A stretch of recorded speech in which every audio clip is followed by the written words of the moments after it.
If you haven't heard much about long security lines at airports this week, that's because President Trump's strategy to deploy ICE agents has been a huge success. That's right, thanks to ICE agents, we went from massive security lines, anywhere from 4 to 6 hours long, to virtually no wait at all. Once again, President Trump outmaneuvered the Democrats on the shutdown to deliver for the American people. Of course, the Democrats, the media, they're not going to give him any credit, and it's to be expected, but leftist radicals have been showing up at the airports to harass ICE agents, but unfortunately for them, the agents, well, they just don't give a crap. Take a look. No thoughts. You guys are the foot soldiers of a fascist regime, right? Is that not what it is? Is that funny? Is that funny? That laugh says it all. I love it. They know that arguing with radical extremists is just not worth it, so they're just ignoring him. They're walking by, and the laugh. I mean, that guy's probably thinking, man, I was warned this was going to happen. I can't believe it's actually happening to me. What I love about this is, we all know that the guy harassing them is probably some privileged rich kid who went to college, got a super expensive Ivy League education, probably can't find a job, probably lives at home with mom and dad, and now he's out in public harassing people who are working for a living, harassing people who are just trying to keep the country safe. And on top of that, the Democrats, they like to tell us repeatedly, oh, President Trump is a white supremacist, MAGA is full of white supremacists and racists, and ICE, they're the Trump Gestapo, they're his secret police. That's his, right? We've heard this all this time, and here you saw all those ICE agents were black. I mean, that goes against every single narrative that the left and the media have been trying to push on us. So I love that clip for so many reasons. Now, it is true that ICE has been deployed to several dozen airports across the country, and thanks to them, the waits have been going way down. In fact, one of the airports that was affected the most was in Philadelphia, and the local news there was covering, hey, we went from these massive lines, people waiting for hours and hours and hours to get through because the Democrats shut TSA down. They refused to fund TSA, and now with these ICE agents here, there are no lines at all. Take a look at this. Once again, ICE agents have arrived here in Philadelphia, but I do want to point out this is an empty line right now. We are standing in the middle where travelers come to check in for TSA. Yesterday, this was all the way back to the garage. So good news today, lines aren't too bad. We're live from PHL. Brianna Gallagher, Channel 6 Action News. Matt. What I love about this whole story is it shows us that there's still ingenuity. There is still a way to be creative. There are still new and different ways to do things. Now, don't get me wrong. I get that we have a structured government. We have separation of powers for a reason. And of course, we have the Constitution. But that doesn't mean that you can't play within the lines. That doesn't mean that you can't come up with creative solutions and color differently within the box. And that's what President Trump has done during both terms. I mean, who would have ever thought, hey, let's send ICE agents to airports to help out with these long lines because the Democrats are refusing to fund TSA. I mean, there's nothing in the Constitution, there's nothing in the law that says a president can't do that. So again, that just shows creative thinking. That's part of the reason why President Trump was elected, right? Because people are sick of leaders who think small. People are sick of leaders who can't see the big picture and see things through a historical lens. And that's what President Trump is doing. Because most presidents, most leaders, if there were a Democrat shutdown right now, they just sit on their hands and be like, well, I guess I can't do anything. We're just going to have to wait till the Democrats cave or we cave and we can reopen the government. And President Trump said, wait a minute, if ICE is funded, if DHS is funded, why can't we just use them at the airports? Again, there's nothing saying that he can't do that. So it's just creative thinking. It's ingenious in a way. And on top of all of that, part of what makes this really brilliant is that it also doubles as a sort of public rehabilitation campaign for ICE. I mean, think about it. No matter what you think about deportations or what happened in Minneapolis, the reality is Democrats had a field day with that. The media, they were able to push out propaganda. They were able to paint ICE agents as monsters. Well, now, hundreds of thousands of Americans across the country are able to see ICE agents, interact with ICE agents for themselves. You see, the ICE agents, they weren't just working the TSA stands, the biometric machines. They were actually passing out water in line to make sure that people were comfortable. They were even caught on video holding people's spot in line so that they could use the bathroom. I think this was a brilliant move. This is just one of those moments. You got vodka? Very nice. You got vodka in there? Very I nice. wish. I wish. Thank you for your service. Thank you for your service. Thank you for the service. You're happy with ICE? Yes. Okay. I like that. I'm happy for the ICE. Thank you for the service.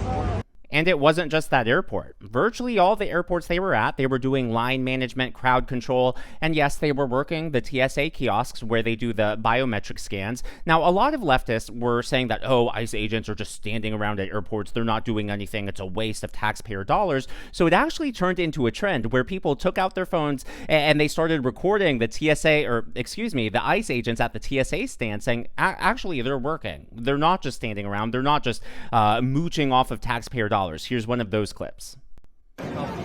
Look, you get ICE agents checking people in, doing their work. I don't know what the people are talking about, how they're just standing around. They're actually ringing people up and everything. This is awesome. Doing their job. Thank you guys. And despite the narrative from the media, we didn't see any fights, we didn't see any police brutality, no one being wrestled or arrested for any inappropriate reason. No, they were very professional, very courteous, and they were helping travelers just safely get to their destination, making the trip all the more comfortable because, quite frankly, the Democrats, they're not helping at all. They shut down the government for the sole reason of hurting President Trump politically. It's absolutely ridiculous. Well, one of the protesters that showed up at the airport is a guy named Nick Lepar. He is a leader in the Free Palestine movement, and he actually approached multiple groups of ICE agents, I believe maybe 8 groups in total, and it seemed like he had the same script every single time. Take a look. Do you mind helping me figure out how you guys are helping? I keep asking, but nobody seems to know. What did you ask? How 7 or 8 of y'all that were just leaving, and they didn't answer. They kept running away. So what are you doing here to help? Why your voice is so stressed out? Why don't you just answer the question? I don't have to. You're right, you don't have to. That's ICE behavior. But you should answer it because I'm paying your job. I'm paying your salary. Okay, thank you. So you're not welcome. You're stealing from the American people. But why don't you just answer? How are you helping? Look at these long lines. Why are you so upset? That's not a dumb Because question. you guys are terrorists and thugs. Why would I not be upset? Everybody should be upset at you. Listen, sir, that's your own opinion, okay? It's not an opinion, it's fact. No, it's your opinion. It's fact. The majority of Americans hate your guts. That's a fact. Okay.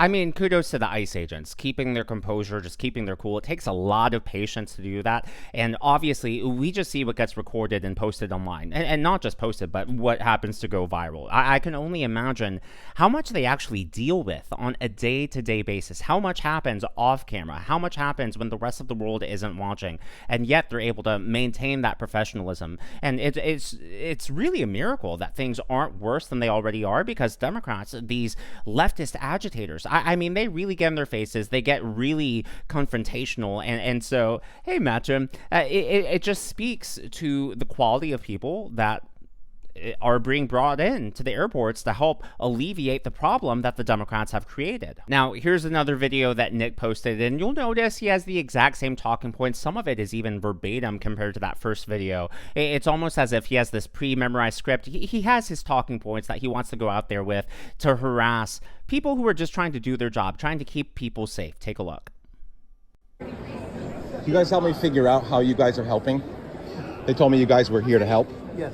So how? What are you doing to make these lines go away? That's helping at the checkpoint. But they're right here, hands in their vests, not helping out. So that TSA is not getting paid. You guys are getting paid? Not everybody. Yeah, of course you are. Of course you're getting paid. Are you getting paid? That's not nice. What's not nice? Having a conversation, that's all. We're not having a conversation. I think you guys are thugs. Okay. That's cool. ICE are thugs. Everybody. Everybody? All ICE are thugs. It's funny how Nick thinks that, TSA agents are getting paid as if that's President Trump's fault, as if that's ICE's fault. Dude, it's called the Schumer shutdown for a reason. The Democrats are the ones refusing to pay ICE. It just makes no sense. On top of all of that, they're in the middle of a busy terminal and no one's paying attention. The reason I bring that up is because in the video, Nick himself says, you guys are unpopular. Everyone hates you guys. And that's what the media, that's what the Democrats have been telling us. But if that's true, then why did no one join Nick? Why was it just him harassing these ICE agents? Hundreds of people saw him harassing them. No one joined in. Usually there's a thing called mob mentality. You know, momentum begets momentum. Yet it was Nick by himself. Everyone was staying out of it. to me, it shows that, hey, maybe ICE isn't as unpopular as the media wants us to believe, and maybe most Americans, they just want to mind their own business. They want the government to do its job, which is, hey, guess what? Keeping all of us safe. Well, one of the funniest moments in the anti-ICE airport shenanigans was when Cory Booker went to an airport in New Jersey. He held a presser and a mini rally, if you will, to rail against ICE agents, and unfortunately for him, no one showed up. Take a look at this piece posted on NewJersey.com. Get ICE the hell out of our airports. Donald Trump has brought chaos into our airport in New Jersey. This is his way of doing things. Chaos, cruelty, and corruption. That is visiting upon us now because Donald Trump won't fund TSA and has brought ICE into our airport. Get ICE out of our airports. It's not good for our customers. It's not good for flyers. Man, we are in for a treat if he runs in 2028. Well, we have one more thing in today's video, but before we wrap it up, I would like to acknowledge the members of today's Governor's Club. They are Steve Glemuniza, RL1401, and Bob Paul. These are people who give tips and super thanks to the channel. I'm glad that you're here, and I'm glad that you enjoy. Well, I know today is Tuesday, but I wasn't able to upload yesterday, and so we're going to do a belated Music Monday. For those of you who don't know, Music Mondays are when I take a comment or a song request that you guys leave in the comments, and I do a piano cover for it. Well, there's been one patient person who's been requesting Ode to Joy for the last few videos, and I thought I would do a cover of that, so I hope you enjoy.